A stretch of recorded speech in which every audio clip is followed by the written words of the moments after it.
Saya ingin bertanya sekali lagi, apakah...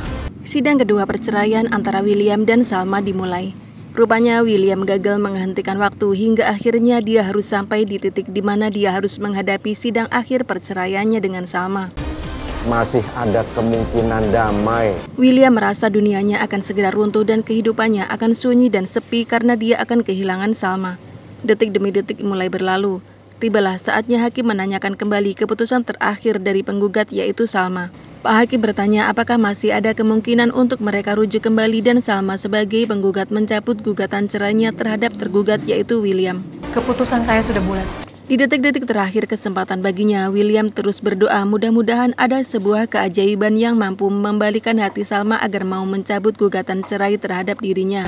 Mohon, kabulkan gugatan cerai saya. Namun sayangnya tekad Salma sudah bulat. Dia sama sekali tidak ingin mencabut gugatan cerainya terhadap William. Gugatan Salma sudah mutlak dan tidak dapat diganggu gugat lagi. Karena mediasi dinyatakan gagal, dia memohon kepada hakim untuk mengabulkan gugatan cerainya kepada William. Maka... Sementara itu, Kelvin mendatangi Bu Ayunda.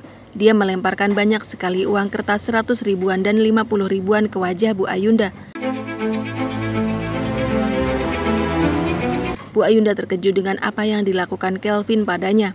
Dia bertanya apa yang sebenarnya terjadi pada Kelvin sehingga merendahkannya sedemikian rupa. Anda jangan pura-pura nggak tahu. Kelvin sangat benci pada Bu Ayunda karena telah berselingkuh dengan papanya dan menyebabkan mamanya meninggal dunia dalam sebuah kecelakaan. Saya sudah tahu semuanya. Di mata Kelvin, Bu Ayunda adalah perempuan murahan dan rendahan karena selalu menjadi pelakor dalam rumah tangga orang lain. Anda itu bukan hanya selingkuhan Om Erwin. Selain menjadi selingkuhan Pak Erwin hingga menyebabkan Bu Tania depresi dan masuk rumah sakit jiwa, Bu Ayunda juga pernah menjadi selingkuhan Pak Faisal, papanya Kelvin hingga melahirkan anak yaitu Argo.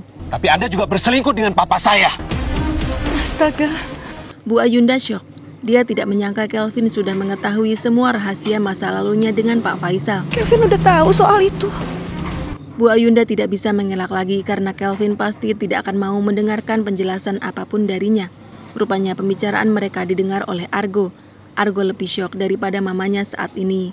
Dia kini tahu kenapa selama ini Kelvin selalu bersikap sinis padanya. Dan Argo mengerti Kelvin akan semarah itu terhadapnya dan mamanya karena Kelvin telah menjadi anak korban broken home gara-gara mamanya.